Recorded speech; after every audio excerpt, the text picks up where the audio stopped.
नमो बुद्धाय, जय भारत। मैं ब्रजेश कुशवाहा। आज पूरे भारत में भारत लेनी माननीय जगदेव बाबू जी का शहादत दिवस मनाया गया है।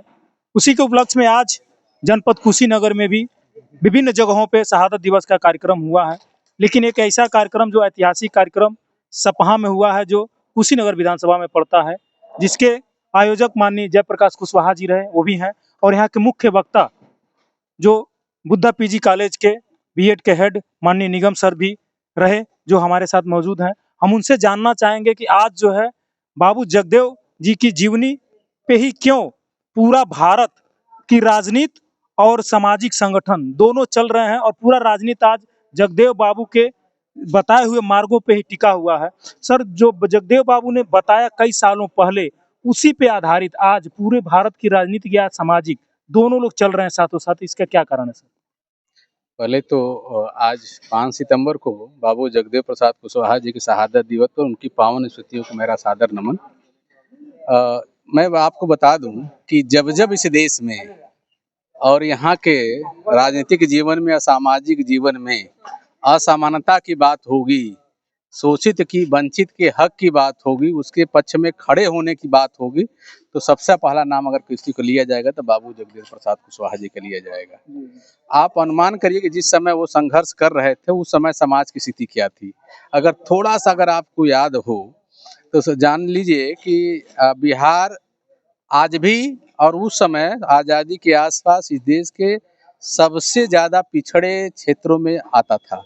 शिक्षा के दृष्टिकोण से भारत की जो जनगणना है उसमें सबसे नीचे से पहला स्थान, और आर्थिक दृष्टिकोण से अगर मजदूर सप्लाई करना हो तो पूरे भारत में कहीं से भी मजदूर खोजिए तो बिहार से। ये उसकी गरीबी की स्थिति को बताने के लिए पर्याप्त है।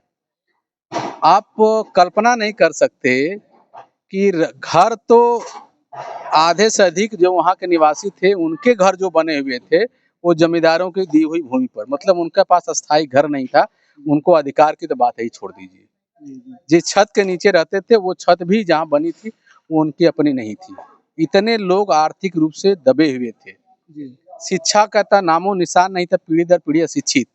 ऐसे लोग अपने आने वाली पीढ़ी को कैसे शिक्षा देंगे, कैसे हक की बात करेंगे, ये कल्पना में भी नहीं सोच सकते थे। उन्होंने इसको अपनी नियति मान रखा था। बाबू जगदेव प्रसाद कुशवाहा जी ने ऐसे लोगों को आवाज दी और अपने हक की आवाज बुलंद करने के लिए लोगों में ऊर्जा का संचार करा, लोगों को प्रेरणा दी। आपको मैं एक छोटा सा उदाहरण दे दूं कि समझिए कि बिहार के समाज की उस समय क्या स्थिति थी। बिहार के जननायक कहे जाते हैं कर्पूरी ठाकुर जी, मुख्यमंत्री रहे बिहार के। उनका ही प्रसंग है जो उनके सचिव रहे सिन्हा जी ने, यूट्यूब पर उपलब्ध है, सुन लीजिएगा, बहुत अच्छे संस्मरण सुनाया है उन्होंने। वो संस्मरण में बता रहा हूँ कि जब कर्पूरी ठाकुर जी हाई स्कूल पास हुए तो संभवतः उस गांव में पास होने वाले एकमात्र लोगों में से थे, वो भी प्रथम श्रेणी में पास हुए। 60 के दशक की बात है। उस समय प्रथम श्रेणी पास होना बहुत बड़ी बात हुआ करती थी।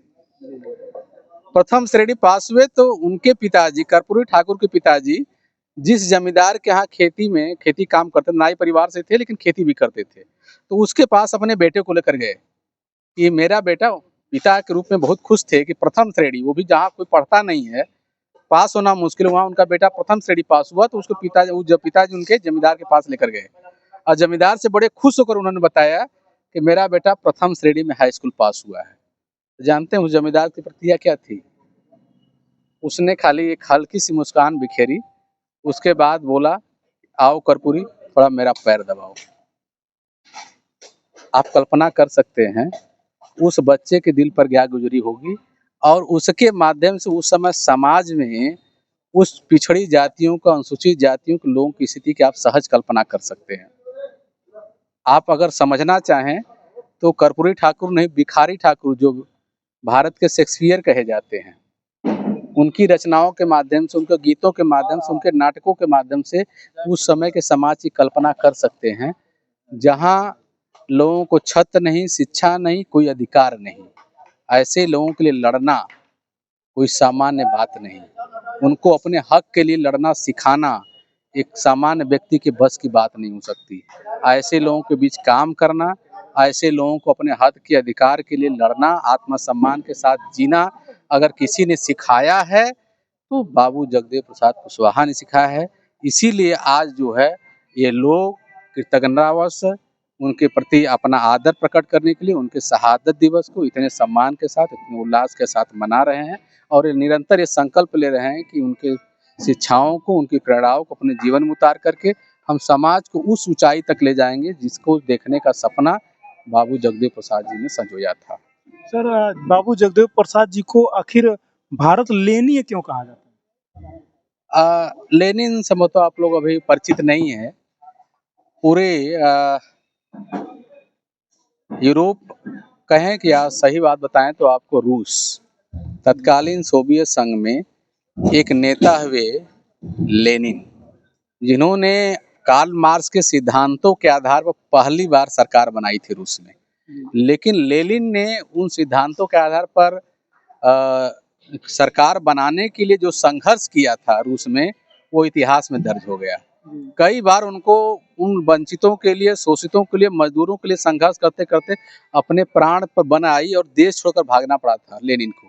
लेकिन अंततः उन लोगों की आवाज़ और संघर्ष उठाते हुए उन्होंने रूस में पहली बार कम्युनिस्ट पार्टी की सत्ता ही नहीं हासिल की, बल्कि कम्युनिस्ट पार्टी की सरकार बनाई। पहले कम्युनिस्ट राष्ट्रपति के रूप में रूस की सत्ता पर काबिज भी हुई है।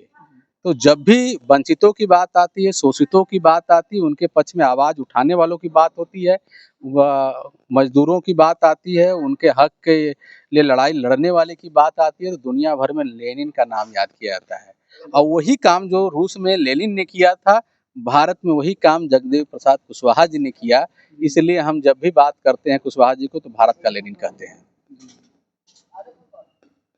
बहुत बहुत धन्यवाद। आप लोगों ने सुना जो भारत लेनी क्यों कहा जाता है माननीय जगदेव जी को। ये बहुत बड़ी कहानियां हैं, जैसे सर जी ने बताया कि यूट्यूब पे वो मौजूद है, तो आगे भी हम और चीज़ें बताएंगे। नमो बुद्धाय, जय भारत।